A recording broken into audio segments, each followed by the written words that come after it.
Student, তোমরা যারা ক্যালকাটা ইউনিভার্সিটির আন্ডারে থার্ড সেমিস্টারের ছাত্রছাত্রী আছো এবং তোমাদের ফিলোসফি অর্থাৎ দর্শন সাবজেক্টটা মাইনর সাবজেক্ট হিসাবে আছে, তোমাদের জন্য আজকের ক্লাসটা খুবই গুরুত্বপূর্ণ। আজকের ক্লাসে তোমাদের 100% কমনযোগ্য সাজেশান নিয়ে আলোচনা করব। তবে কেবলমাত্র সাজেশান নয়, তোমাদের মডিউল এ এবং বি, এই মডিউল এ এবং বি থেকে 4টি বা 5টি 10 নম্বর বা 15 নম্বরের বড় প্রশ্নের উত্তর নিয়েও আলোচনা করব। অর্থাৎ তোমাদের যাদের থার্ড সেমিস্টারে ফিলোসফি অর্থাৎ দর্শন সাবজেক্টটা মাইনর সাবজেক্ট হিসাবে আছে, তোমাদের জন্য আজকে ক্লাসটা খুবই গুরুত্বপূর্ণ হতে চলেছে। এবং তোমাদের প্রতিটা মডিউল থেকে খুব কম সীমিত সংখ্যক প্রশ্ন রাখা হয়েছে এবং সেখানেও আবার মোস্ট ইম্পর্টেন্ট প্রশ্নগুলো স্টার দিয়ে চিহ্নিত করা হয়েছে। তাহলে আমি স্ক্রিন রেকর্ডের মাধ্যমে সাজেশান এবং প্রশ্নের উত্তরগুলো আলোচনা করছি, তোমরা দেখে নাও।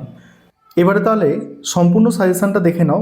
তবে আজকে কেবলমাত্র সাজেশান নয়, তোমাদের কিছু গুরুত্বপূর্ণ 10 এবং 15 নম্বরের প্রশ্নের উত্তরও তোমরা আজকে ক্লাসে পেয়ে যাবে। তবে প্রথমেই তোমরা সাজেশানটাকে ভালো করে বুঝে নাও, তারপরে তোমাদের আমি কিছু প্রশ্নের উত্তর নিয়ে আলোচনা করব। দেখো, তোমাদের 15 নম্বর এবং 10 নম্বরের জন্য যে প্রশ্নগুলো মডিউল এ এবং বি থেকে তৈরি করতে হবে, ভালো করে বুঝবে। কি বললাম? মডিউল এ এবং বি থেকে 10 এবং 15 নম্বরের জন্য যে প্রশ্নগুলো তৈরি করতে হবে, দেখো, প্রথম প্রশ্ন হচ্ছে কার্যকারণ সম্পর্কে বুদ্ধিবাদীদের পোষক্তি তত্ত্ব সবিচার আলোচনা করো। পরের প্রশ্ন হচ্ছে দ্রব্য সম্পর্কে বুদ্ধিবাদীদের মতবাদ আলোচনা করো।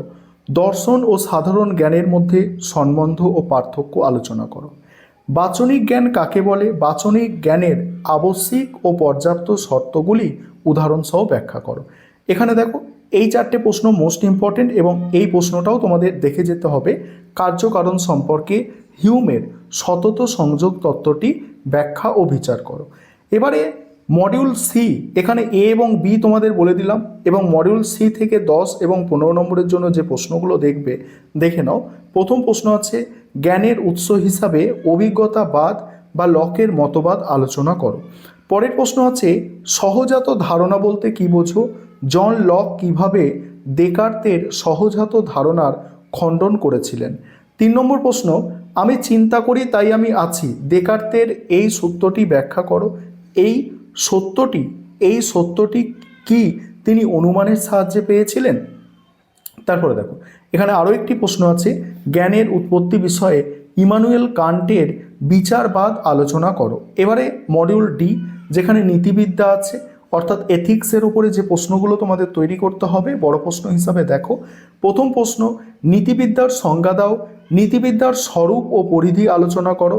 তারপরে আছে উদ্দেশ্য ও অভিপ্রায়ের মধ্যে পার্থক্য করো। বিচারের বিষয়বস্তু হিসাবে এদের ভূমিকা আলোচনা করো। পরের প্রশ্ন ব্যবহারিক নীতিবিদ্যা বলতে কি বোঝো? ব্যবহারিক নীতিবিদ্যার আলোচ্য বিষয়গুলি কি কি? তারপর হচ্ছে কর্তব্য ও গুণের সম্পর্ক আলোচনা করো।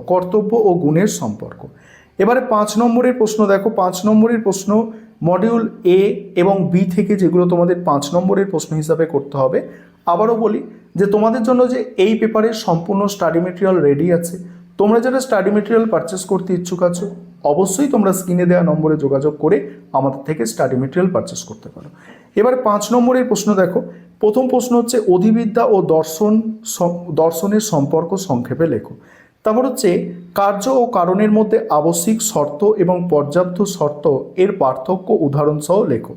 নেক্সট হচ্ছে কার্যকারণের মধ্যে কোন শক্তি বলছে কার্যকারণের মধ্যে কোন প্রশক্তি সম্বন্ধ বা আবশ্যিক সম্বন্ধ নেই, কার মত ব্যাখ্যা করো। তারপরে স্পিনোজার দ্রব্য বা সর্বেশ্বরবাদ সংক্ষেপে আলোচনা করো। এখানে আরও একটি প্রশ্ন এক্সট্রা আছে, তোমরা দেখে নিতে পারো। তারপরে মডিউল সি জ্ঞানতত্ত্ব, এখান থেকে 5 নম্বরের কি প্রশ্ন আছে দেখো। এখান থেকে প্রশ্ন আছে মন অলিখিত সাদা কাগজ, লকের এই ধারণাটি ব্যাখ্যা করো। তারপর হচ্ছে জানা ক্রিয়াপদটির 3টি অর্থ উদাহরণসহ লেখো। সবল অর্থে জানা ও দুর্বল অর্থে জানার মধ্যে পার্থক্য। দেকার্তের মতে ধারণা কয় প্রকার ও কি কি? তারপর কান্টের মতে বিশ্লেষক ও সংশ্লেষক বচনের পার্থক্য। এবারে মডিউল ডি থেকে নীতিবিদ্যা থেকে 5 নম্বরের যেসব প্রশ্ন করতে হবে সেগুলো দেখে নাও, তারপরেই তোমাদের বড় প্রশ্ন কিভাবে তোমরা অ্যান্সার লিখবে আমি কিছুটা বড় প্রশ্নের অ্যান্সার তোমাদের সঙ্গে আজকে শেয়ার করব। মডিউল ডি থেকে দেখো প্রথম প্রশ্ন আছে নৈতিক ও অনৈতিক ক্রিয়ার মধ্যে পার্থক্য লেখো। তারপরে আছে নীতিবিদ্যায় স্বীকার্য সত্যগুলি কি কি।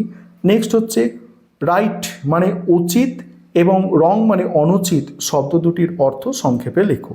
তারপরে নিকেন্দ্রিক এবং অনিকেন্দ্রিক নীতিবিদ্যার মূল পার্থক্য কি। নেক্সট হচ্ছে সব ভালো যার শেষ ভালো, এই মতবাদ এই মতটি কি নীতিবিদ্যায় গ্রহণযোগ্য। এই হচ্ছে তোমাদের কমপ্লিট সাজেশন।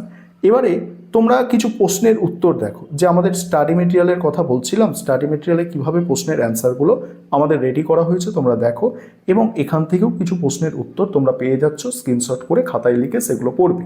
এবং তোমাদের যে সাজেশন আমি প্রোভাইড করলাম সেগুলো তোমরা বিভিন্ন বই থেকে দেখবে, দেখে ওই প্রশ্নগুলো তোমরা তৈরি করলেই হবে। এবং যদি মনে করো যে আমাদের স্টাডি মেটেরিয়াল ভালো, তোমরা স্টাডি মেটেরিয়াল দেখো, যদি মনে হয় আমাদের স্টাডি মেটেরিয়াল বেটার, বইয়ে যা লেখা আছে সেটা বুঝতে পারছো না, আমাদের স্টাডি মেটেরিয়াল বেটার আছে, তাহলে স্টাডি মেটেরিয়াল তোমরা পারচেস করতে পারো। কারণ আমাদের বিভিন্ন বই থেকে মানে ইন্টারনেটের তথ্য থেকে মানে বিভিন্ন জায়গা থেকে কালেক্ট করে আমাদের স্টাডি মেটেরিয়াল তৈরি করা হয়। দেখো এখানে প্রথম প্রশ্ন যেটা ছিল কার্যকারণ সম্পর্কে বুদ্ধিবাদীদের প্রসক্তি তত্ত্ব সবিচারে আলোচনা, প্রথমেই একটা ইন্ট্রোডাকশান। দেখো ইন্ট্রোডাকশানটাও খুব সহজ ভাষাই পাবে, কিন্তু সহজ ভাষা হলে কী হবে, কোয়ালিটি মেনটেন আছে। দেখো দর্শন শাস্ত্রে কার্যকারণের সম্পর্ক নির্ণয় একটি অত্যন্ত গুরুত্বপূর্ণ ও জটিল সমস্যা। এই সম্পর্ক কি কেবল পরপর ঘটে যাওয়া দুটি ঘটনা, নাকি এদের মধ্যে কোনো গভীর ও অনিবার্য সম্বন্ধ রয়েছে? এই প্রশ্নের উত্তরে দার্শনিকরা প্রধানত দুটি ভাগে ভাগ হয়ে যায়। ডেভিড হিউম ও অভিজ্ঞতাবাদীরা যেখানে কার্যকারণকে সতত সংযোগ ঘটনা বলে মনে করেন, সেখানে দেকার্তে স্পিনোজা এরা কি করে, এরা ওই বুদ্ধিবাদী দার্শনিকরা মনে করেন কার্যকারণের মধ্যে একটা অনিবার্য সম্পর্ক রয়েছে। এইভাবে প্রশ্নের উত্তর তোমাদের জন্য তৈরি করা হয়েছে। দেখো আমি স্ক্রল করে যাচ্ছি, এবং তোমাদের যাদের স্টাডি মেটেরিয়াল প্রয়োজন আছে বা তোমরা মনে করছো যে এই স্টাডি মেটেরিয়ালটা তোমাদের ভালো লাগছে এবং তোমরা পড়ে বুঝতে পারবে, তাহলে তোমরা কিন্তু পারচেস করতে পারো। দেখে নাও আমি স্ক্রল করে যাচ্ছি, তোমরা দেখো আমি কিছু প্রশ্নের উত্তর তোমাদের সঙ্গে শেয়ার করছি। দ্বিতীয় প্রশ্ন যেটা আছে দেখো দ্রব্য সম্পর্কে বুদ্ধিবাদীদের মতবাদ আলোচনা করো। এখানেও প্রথমে ইন্ট্রোডাকশন অর্থাৎ ভূমিকা ব্যবহার করতে হবে। তারপরে দেকার্তের মতবাদ, ঠিক আছে, দেকার্তের মতবাদটা এইভাবে তোমরা দেবে। তারপরে হচ্ছে স্পিনোজার মতবাদ, ঠিক আছে, স্পিনোজার মতবাদ হলো। তারপর হচ্ছে লাইবনিজের বহুতত্ত্ববাদ মানে তার মতবাদ। এইভাবে তিনজনের মতবাদ দেওয়া হয়েছে, এবং এগুলো যদি শর্ট 5 নম্বরের আসে তাহলে এক একজনের মতবাদ 5 নম্বরেরও পরীক্ষায় প্রশ্ন আসতে পারে বা 10 নম্বরের আসতে পারে, সেগুলো এক একজনের মতবাদ দিলে তোমাদের হয়ে যাবে, ঠিক আছে।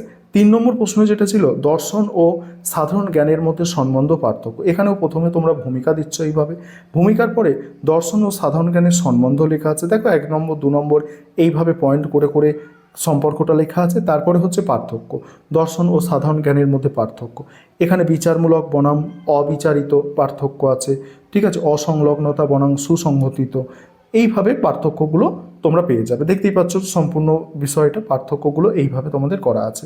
তারপরে প্রশ্ন বাচনিক জ্ঞান কাকে বলে এবং বাচনিক জ্ঞানের আবশ্যিক ও পর্যাপ্ত শর্তগুলি উদাহরণসহ ব্যাখ্যা করো।